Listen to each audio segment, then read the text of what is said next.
Olá, meu amigo e amiga.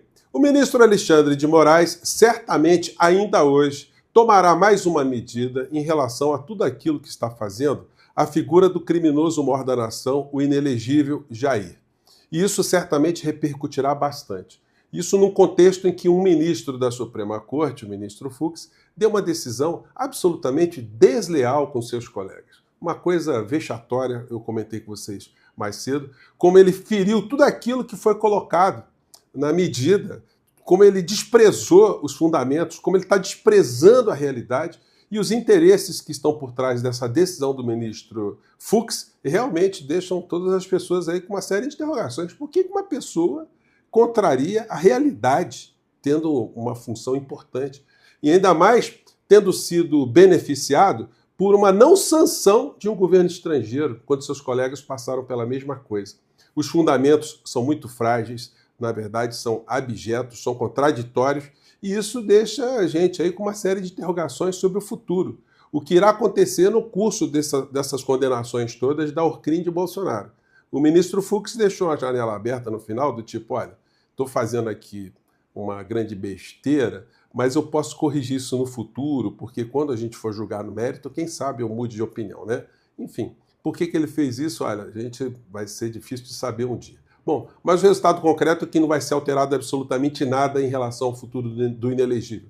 Vamos conversar com vocês sobre o que está acontecendo, mostrar aqui algumas cenas muito interessantes, mas antes de mais nada, é sempre muito importante convidar você que chegou agora ao nosso portal e ainda não é inscrito, para que, em primeiro lugar, você se inscreva aqui conosco e conheça também os nossos outros vídeos. Se você gostar, compartilhe, recomende, porque são formas de você ajudar o nosso portal a ser mais conhecido e chegar a mais pessoas como você. Conheça e prestigie também o nosso clube de membros e o nosso novo canal de cortes aqui no nosso portal do José, onde eu sempre coloco vídeos mais curtos aqui para você compartilhar ainda mais o nosso portal, tá legal? Você aqui é muito bem-vindo e muito bem-vindo. Gente, enquanto nós estamos aqui discutindo essas aberrações que misturam a realidade do mundo criminoso com decisões estapafúrdias de um ministro da Suprema Corte, coisas acontecem fora do nosso país com a participação do presidente da República.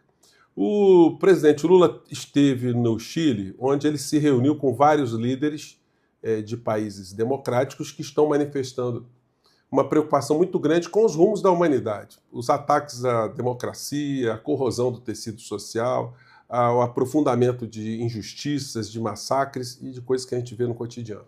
Enfim, então a reunião foi muito interessante e eu separei aqui uma fala do presidente Boric do Chile, que também está sofrendo sanção, só que a gente nem soube nada aqui no Brasil, né? E ele chamou atenção para uma pauta, ou para um conjunto de pautas, que são pautas positivas e que o presidente Lula vai ter que entrar, porque isso já está também sendo fermentado aqui no Brasil.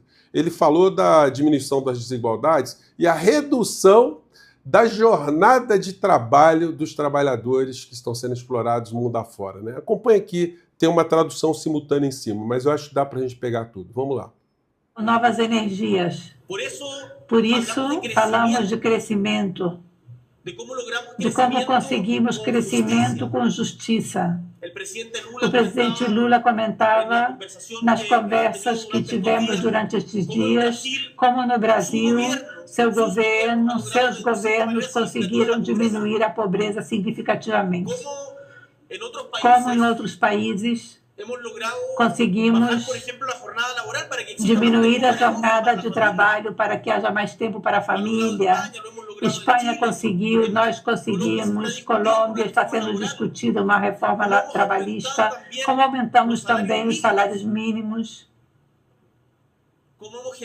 como geramos melhores condições para as e os trabalhadores, para as pessoas simples que acordam cedo e fazem os nossos países serem grandes. Então, gente, é uma pauta muito positiva, que a gente só vai conseguir discutir melhor quando a gente tiver uma pacificação social no Brasil com essa gente toda indo para a cadeia. Eles continuam pulando, estão numa histeria. Eles estão parecendo assim como personagens do Titanic, fazendo ali um carnaval, uma festa, sei lá, dançando a valsa ou outra música qualquer, enquanto o navio está rumando para o iceberg. Eles estão pulando, estão ali bebendo, enfim, mas vai ter uma hora que não vai ter escapatória. Só quem estiver mais atento no meio dessa história vai conseguir escapar dessa história toda, né? Porque a grande parte vai afundar junto com o seu capitão, aí no sentido amplo, né? Vão para o fundo do ostracismo. Aqui o que acontece com o Chile? Trump anuncia que tarifa de 50% sobre cobre entra em vigor 1º de agosto. O Chile critica a medida. Gente, o cobre é o maior bem, a maior commodity que o Chile tem de exportação. Se atingir em 50%, vai atingir em cheio também a economia do Chile. E lá no Chile, pelo que consta, né, não tem nenhum presidente da República que esteja na condição análoga do Bolsonaro aqui. Então, o que acontece? Por que está tendo a tarifa lá de 50% também, né?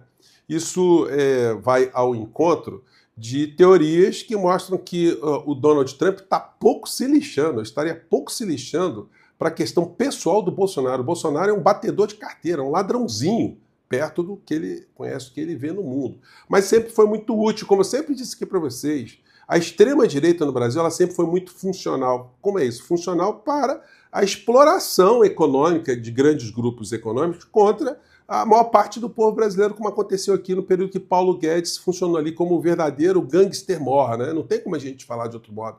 Subtraindo direitos sociais, esmagando o povo brasileiro e vendendo o patrimônio público para a mão dos seus amigos, dos seus patrocinadores.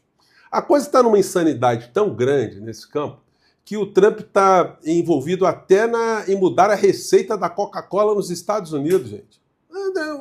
A coisa é enlouquecedora. Ele está querendo alterar agora, olha, a Coca-Cola agora vai ter que ter açúcar da cana produzida nos Estados Unidos. Enfim. Então, é um negócio impressionante. E essas pessoas falam ainda que os Estados Unidos vivem uma democracia, né? Pelo menos para esses alucinados. Moraes chama advogados de Bolsonaro para explicar descumprimento de medidas e alerta sobre prisão. Bons advogados, Bolsonaro, vão fazer o salamaleque total.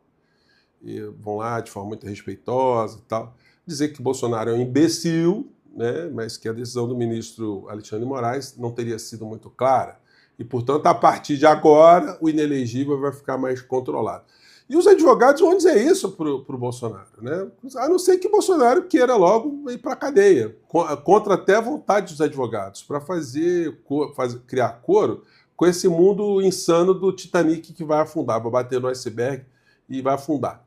Mota cancela a reunião de comissões e frustra bolsonaristas. Por quê? Porque eles queriam fazer nas comissões, lá no Congresso que eles controlam, uma aparição do Bolsonaro para ficar fazendo discurso. Teria uma roupagem oficial. Bolsonaro estaria ali para falar oficialmente num ambiente público da nossa democracia, vejam só, né, para atacar o poder judiciário, atacar a nossa democracia. Hugo Mota deve ter sido alertado, mesmo tendo essa conexão toda com a direita e com a extrema-direita, ele achou por bem não dar esse palco para essas criaturas, não. Mota proíbe reuniões de comissões nessa terça-feira na Câmara. Então, enfim, ele tirou o palco e Bolsonaro acabou não indo, né? Os sites de extrema-direita, os canais bolsonaristas, como eu disse a vocês, estão comemorando, estão dançando a funk, estão se embebedando, estão enchendo a cara. Só que quando a pessoa enche muito a cara, ainda mais num barco que está fadado a bater no iceberg e a afundar, essa gente vai ter mais dificuldade de fugir, né? Vão afundar junto com o inelegível. Mas, enfim, é o mundo cão deles. Eduardo disse que taxação ao Brasil foi mostrada a ele antes do anúncio. O Dudu Bananinha e o neto do ditador, que eu mostrei aqui mais cedo, né, no momento de sonhos erótico-políticos, né, porque ele sonha em voltar para o Brasil montado num membro masculino gigante com asas, né? Por isso que eu mostrei para vocês, que eu falando assim ninguém queria acreditar, né? Enfim, mas eles participaram tanto do Bananinha quanto o neto do ditador de um podcast ontem, e eles confessaram que atuaram para que o Brasil fosse taxado, o nosso país fosse destruído, a economia fosse destruída, para gerar um caos social, né? Para nesse caos social, de repente, haver uma ruptura institucional para salvar o pai bandido, né? É isso que ficou bem documentado ontem. Agora, o ministro Fux não está vendo nada disso. A pergunta é, por que o ministro Fux está fazendo isso? Será que ele está sendo pressionado por essa ala de extrema-direita, sionista, a comunidade judaica de extrema-direita aqui no Brasil, porque o Bolsonaro dá declarações que o massacre que Israel faz contra os palestinos está bacana, é isso mesmo, tem que fazer mesmo? Então o ministro Fux estaria sendo pressionado. Ele sabe que o voto dele foi inútil para alterar a realidade, mas pode ter sido útil para a comunidade dele. Sei lá, estou especulando aqui, gente. Porque como não tem base jurídica, o ministro Fux não consegue. Até porque é o seguinte, o ministro Fux não é criminalista, ele é especializado em processo civil. Então ele está ignorando fundamentos da prisão cautelar, ele está ignorando a realidade aqui no nosso país, ele está ignorando uma coisa moral, gente, que é a lealdade com seus colegas. Os colegas ali que estão sendo expostos também, estão tendo o visto cassado, revogado nos Estados Unidos, estão sofrendo constrangimentos sociais, e ele deu uma banana para todos eles, está pouco se lixando. Olha, eu acho que uma figura que é tão desleal assim, ele não mereceria nem o cumprimento dos outros ministros da Suprema Corte, né? Enfim, mas nós vamos ver daqui para frente o que irá acontecer. E aí, vejam só, a Orcrim, ela tem uma cara de pau gigantesca, cara de peroba, né? E alguns que não foram presos ainda estão querendo entrar por esse caminho. É o caso do governador do Rio de Janeiro. O governador do Rio de Janeiro quer nomear Eduardo como secretário para ajudá-lo a salvar mandato. Cláudio Castro quer criar cargo especialmente para o filho de Jair Bolsonaro, mas há risco de complicação jurídica. Ele quer criar um cargo para o Dudu Bananinha, mas não aqui no Brasil, né? Ele quer criar um cargo para o Dudu Bananinha, criar uma secretaria do Estado do Rio de Janeiro nos Estados Unidos. Vejam só, pago com dinheiro público. Senhor Cláudio Castro, eu não sei se o senhor tem advogado, mas eu quero dizer o seguinte, o senhor está pensando em fazer crime de responsabilidade. É um crime previsto no Código Penal, o crime de responsabilidade, enfim, o senhor poderia sofrer impeachment e a inelegibilidade, mas ninguém ia sentir falta do senhor, não. Agora, os crimes iriam levar o senhor para a cadeia, o crime de prevaricação, ou até mesmo funcionando como um braço adicional nesse constrangimento de obstrução de justiça aqui no nosso país, que está previsto no artigo 344 do Código Penal. Então, o senhor... Gente, uma coisa tão infame, obviamente, isso seria questionado juridicamente, porque é uma coisa tão absurda. Isso já chegou até o Supremo Tribunal Federal. Agora, será que alguém vai ter coragem de fazer uma coisa como essa? A conferir, né? Eu acredito que ele vai ser advertido. Se ele tentar, não vai funcionar, ele vai se queimar, vai quebrar a cara. Bom, eu conversei com vocês mais cedo sobre a decisão do ministro Alexandre de Moraes de não colocar o Bolsonaro em algum tipo de constrangimento. Ele teve o maior cuidado, né? A autoridade policial responsável pelo cumprimento das ordens judiciais deverá evitar a exposição indevida do réu, especialmente no cumprimento das medidas de condução à SEAP do Distrito Federal e de busca e apreensão, abstendo-se de toda e qualquer indiscrição, inclusive midiática. Ele colocou em letras pretas, colocou em negrito, bem destacado, para não ter dúvida. O descumprimento de qualquer uma das medidas cautelares implicará na revogação e decretação da prisão, nos termos do artigo 312, inciso parágrafo 1º do Código de Processo Penal. Ele explicou para os policiais que estavam cumprindo a missão que se eles expusessem o Bolsonaro, bom, ele ia revogar a prisão, as medidas cautelares. E, aliás, o ministro está sendo muito cauteloso, né? Muitas pessoas acham que ele exagera, está sendo muito cauteloso, ele está jogando xadrez aí, enfim. Mas ele determinaria a prisão dos policiais que expusessem o Bolsonaro, porque talvez daria a Bolsonaro, né, mais uma roupagem de vítima, etc, etc, etc, etc. E o que faz o Bolsonaro? Vai para o Congresso Nacional fazer essa presepada toda com tornozeleira eletrônica, se colocar como vítima. E mais, né? Até quando ele fala as coisas assim meio despretensiosas, ele fala as besteiras todas, ele se afunda ainda mais. Ele mostra a tornozeleira eletrônica e exclama no final: para mim, o que mais importante é a justiça de Deus. Ou seja, está acontecendo aqui, ó, que se dane, eu estou pouco me lixando, né? A tudo que está acontecendo aqui, eu sou um santo, estou inventando essa história toda, nada aconteceu. Nem morreu gente aqui na Covid. Covid não morreu ninguém. Tudo ilusão, tudo ficção científica também, né?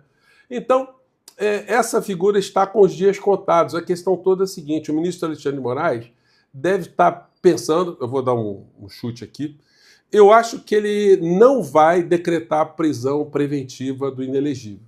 Acho que ele vai dar um despacho ali, reforçando as advertências em relação ao inelegível, aos advogados do inelegível, e certamente ele vai dar uma recuada. Se ele descumprir, aí é instantâneo, gente. Vai haver decretação da prisão preventiva. Aí ele que arque com as consequências. Bom, o voto do ministro Fux aqui já comentei e eu vou ficando por aqui. Vamos ver, aqui tem mais uma coisa. Bom, Bolsonaro mostra a tornozeleira e da Câmara, máxima humilhação. E aí a gente vai, né? Bom, gente, vou ficando por aqui, vamos aguardar a decisão do ministro Alexandre de Moraes, mas eu acho que vai nessa direção. Ele vai acolher as informações, vai considerar razoáveis, mas ficará ali advertida a figura do inelegível e seus advogados também, que devem estar ganhando um bom dinheirinho, mas estão também dormindo com noites muito perturbadas, né? Fico por aqui, gente. Um grande abraço. Até o nosso próximo encontro. Tchau.